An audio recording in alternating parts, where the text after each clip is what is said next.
Hello friends, अपने एक viewer के डिमांड पर मैं लेकर हाजिर हूँ कटोरी कट ब्लाउज़ की ड्राफ्टिंग और कटिंग।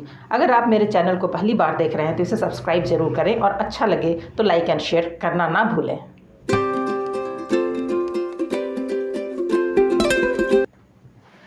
तो ये मैं ड्राफ्टिंग कर रही हूँ बैक साइड 38 साइज़ का, जिसमें मैंने साइज़ दिया हुआ है। शोल्डर मैं ले रही हूँ 5.5, आर्म होल 5.5, वैसे मार्क 5.75 किया हुआ है, जिसे बाद में मैंने कम किया है, तो मैं इसको कम कर देती हूँ क्योंकि आर्म होल कट करने के बाद जब मैंने मेज़र किया था तो वो ज़्यादा हो गया था, तो 1/4 इंच मैंने कम कर दिया।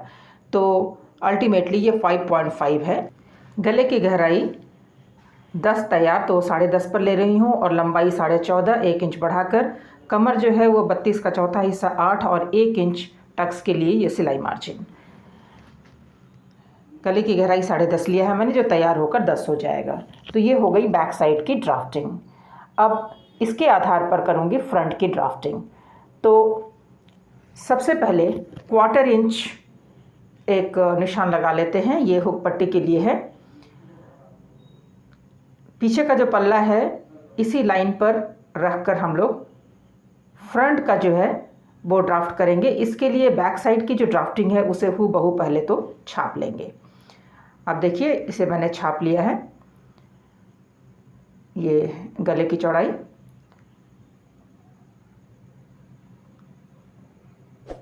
7 इंच तैयार, तो 7.5 पर गले की मार्किंग करते हैं।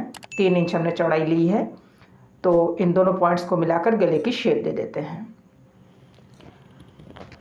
आर्म की कटिंग के लिए ड्राफ्टिंग दोबारा से, और ये है सिलाई की लाइन।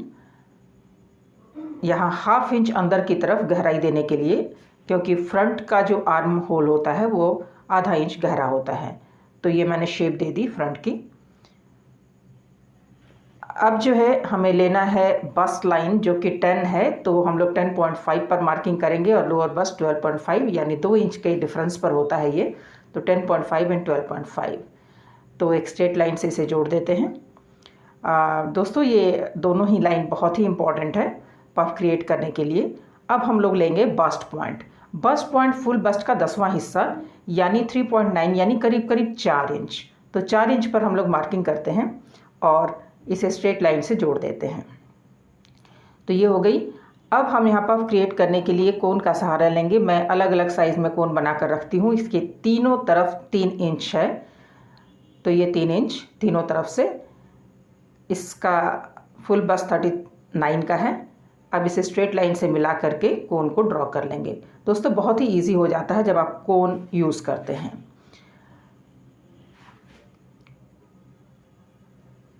कटोरी की जो साइज़ होती है वो फुल बस्ट का 6th पार्ट, यानी छठा हिस्सा, जो 6.5 हो रहा है। तो 6.5 पर हम एक मार्किंग करेंगे और स्ट्रेट लाइन से आर्म होल के साइड में इसे जोड़ देंगे।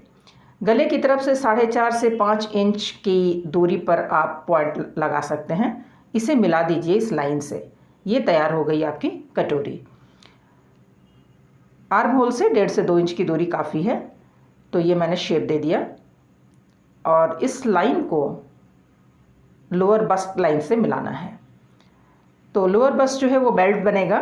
तो बेल्ट बनाने के लिए हम हुक पट्टी की तरफ 1/4 इंच ऊपर मार्क करेंगे और उसे कोन के पास से मिला देंगे। तो कोन का स्ट्रेट लाइन देख लीजिए, वहाँ तक हम लोग इसको मार्क कर लेंगे। तो ये जो पार्ट मैं ड्रॉ कर रही हूँ रेड से, ये कट करना है। ये है बेल्ट। ये हो गई कटोरी, जिसको कट करने के बाद उसमें और भी बहुत कुछ ऐड करना है, तो उसको बाद में करेंगे। और सिलाई मार्जिन के लिए करीब करीब 1 इंच बेल्ट में बढ़ा देते हैं, क्योंकि ऊपर जब हम जोड़ेंगे तो वो जो बढ़ाया है हमने वो एडजस्ट हो जाएगा। तो ये बेल्ट की कटिंग हो गई। अब कटोरी को काट कर निकाल लेते हैं। ये कटोरी फाइनल नहीं है। इसे रखते हुए हम कटोरी की शेप देंगे, वो मैं बताऊंगी आगे। आप इसे देखते रहें। तो ये कटोरी ये कट करके हम लोग निकाल लिए इस तरह से। ये 1/4 इंच शोल्डर कम करना था। बैक साइड में कम नहीं करना है क्योंकि बैक साइड में हमने नेक का जो गहराई है वो 10 इंचेस लिया है, इसलिए बैक साइड में ऐसा नहीं करेंगे। फ्रंट साइड में 1/4 इंच शोल्डर को डाउन करना है। तो ये हमने कट कर लिया। अब बेल्ट को एडजस्ट करेंगे कमर के नाप के हिसाब से। ये मैं डॉटेड लगा रही हूँ जहाँ पर मुझे सिलाई मार्जिन रखनी है जब हम इसकी फर्दर ड्राफ्टिंग करेंगे। तो बेल्ट है, कमर की जो मेज़रमेंट है वो 32 है यानी 8, तो 8 पर मार्क करेंगे। और जो लोअर बस्ट है वहाँ पर हम लोग 8.25 यानी 8.25 लेंगे। ये हमारी सिलाई की लाइन हो गई। अब हम रखेंगे सिलाई मार्जिन। तो इसके लिए सिलाई वाली जो लाइन है उसको मिला करके हम लोग सिलाई मार्जिन रख लेते हैं। तो ये सिलाई मार्जिन हो गई। तो ये हमारी बेल्ट तैयार है। इधर मैंने सिलाई मार्जिन नहीं ली क्योंकि नीचे बढ़ाया हुआ है। इस कटोरी की जब हम ड्राफ्टिंग करते हैं, जब हम इसको फैब्रिक पर करेंगे तो इस तरह से तिरछा रखेंगे यानी उरेबी रखेंगे। तो चलिए मैं ड्राफ्टिंग में ही आपको दिखाती हूँ कि उरेबी रखना है। तो पहले तो इसे एज इट इज़ छाप लें। ये छाप लिया गया। और ये जो बस्ट पॉइंट है उसको मार्क करेंगे और कोन को दोबारा ड्रॉ कर लेंगे। कोन कट गया था जो बेल्ट के हिस्से में चला गया। तो ये तीनों लाइन आप दोबारा से ज्वाइन करें। बस्ट पॉइंट से तीनों लाइन जुड़ गया। अब दोबारा इसको रखें और ये जो बस्ट लाइन है उससे 1 इंच ऊपर मार्क करें। जी हाँ, 1 इंच ऊपर मार्क करके एक तिरछी लाइन बस्ट पॉइंट से ड्रॉ कर लें। अब इधर जितना है यानी 4 इंच जो हमने लिया था, तो पॉइंट के इस तरफ भी 4 इंच ही आपको मार्क करना है। तो ये 4 इंच हमने मार्क कर लिया। अब इसको हटा दें। अब जहाँ इसे जोड़ना है उस पार्ट को इस तरह से मिला करके रखेंगे गले साइड में। और जहाँ हमने मार्क किया 4 इंच पर, वहाँ पर इसे एडजस्ट करके रखेंगे। ये देखिए एडजस्ट हो गया। उसके बाद इसे एज इट इज़ ड्रॉ कर लेंगे। यहीं हमें जोड़ना है, फिर हम छोटा बड़ा बिल्कुल भी नहीं होगा। ये हमने बढ़ा कर ले लिया। अब कोन से दोनों हिस्से में आप जोड़ दें, इधर भी उधर भी, इस तरह से जोड़ लिया गया। अब सिलाई मार्जिन जिस तरफ रखना है मैं रेड से मार्क करती हूँ। इस और 1/2 इंच सिलाई मार्जिन आप रखें। अगर आप 3 पॉइंट रखते हैं तो 3 पॉइंट भी रख सकते हैं। आप जितना सिलाई मार्जिन रखेंगे, याद रखिए स्टिचिंग के समय उतना ही आपको स्टिच करना है। तो नीचे की तरफ भी सिलाई मार्जिन हम ले लेते हैं। तो ये कटोरी कंप्लीट हो गई और ये कोन वाला जो हिस्सा है वो कम्प्लीटली स्टिच होकर के बंद हो जाएगा। अब मैं इसे कट कर देती हूँ और आपको पफ कैसे क्रिएट होगा वो मैं ड्राफ्टिंग में ही दिखा देती हूँ, पेपर कटिंग में ही दिखा देती हूँ। जब आप पेपर कट करेंगे तभी आप देख सकते हैं कि सारे पार्ट जोड़ते समय बिल्कुल फिट बैठता है या नहीं। तो पेपर कट करते समय ही ये सारी बातें क्लियर हो जाएंगी। उसके बाद जब आप फैब्रिक कट करेंगे फिर तो वो एग्जैक्ट होना ही है। तो इस तरह से जोड़ना है इस पार्ट में।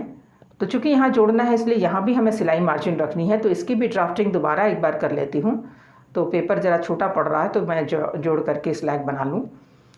तो यहाँ पर इसे रख करके छाप लें।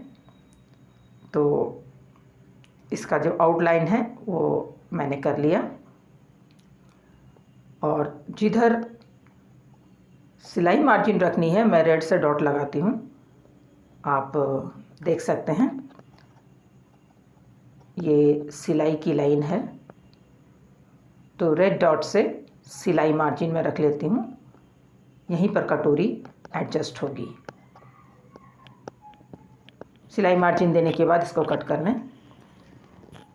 कट करने के बाद मैं आपको दिखाऊंगी यहाँ कटोरी किस तरह से सेट होगा और पफ किस तरह से क्रिएट होगा। दोस्तों पफ का बढ़िया क्रिएट होना ही ब्लाउज़ की फिटिंग का फॉर्मूला है। अगर आपने पफ का साइज़ ठीक लिया है तो ब्लाउज़ की फिटिंग होगी ही। तो नीचे भी मैंने सिलाई मार्जिन रखी है जहाँ बेल्ट जुड़ेगा। तो दोनों तरफ आप देख सकते हैं सिलाई मार्जिन इस तरह से जुड़ेगा। तो चलिए पहले कटोरी का जो कोन है उसको सिलने के बाद किस तरह का उभार आएगा वो मैं दिखा देती हूँ। तो ये तीनों हिस्सा, कटोरी, मेन बॉडी और बेल्ट, तो यहाँ से कट करें और कोन को बंद कर दें। ये स्टिचिंग के समय आपको करना है, तो मैं पेपर पर इस तरह से दिखाती हूँ और टेप से इसको चिपका देती हूँ ताकि आप देख लें कि एडजस्टमेंट कैसा हुआ।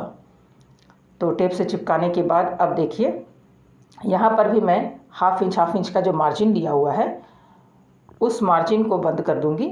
यानी अगर फैब्रिक हम यूज़ करते हैं तो कैसा दिखेगा। तो फैब्रिक में सिलाई के बाद आप देखिए एकदम से एडजस्ट हो गया, गले की तरफ भी, बेल्ट की तरफ भी। अब बेल्ट लगा करके देखते हैं। देखिए ये बिल्कुल मैचिंग हो गया एकदम से, कहीं से आपको कोई काट छाट करने की कोई भी ज़रूरत नहीं है। बहुत ही सुंदर उभार आया है। और दोस्तों ये जो कोन है ये बहुत ही हेल्पफुल है। किसी भी पैटर्न का ब्लाउज़ बना रहे हो, चाहे सब्यसाची हो, प्रिंसेस कट हो, कटोरी कट हो, क्रॉस कट हो, सब में ये कोन बहुत ही हेल्पफुल है। यहाँ मैं काटना भूल गई थी, वहाँ कट करना है। चलिए मैंने कट कर दिया। ये पीछे वाला पार्ट है, उस पर मैं रख करके आपको दिखाती हूँ कि ये जो पीस है वो कैसे सटीक बैठा है। तो इस तरह से अगर आप कटिंग करते हो, कटोरी कट की फिटिंग परफेक्ट बैठेगी। दोस्तों पसंद आया हो तो लाइक एंड शेयर ज़रूर करें।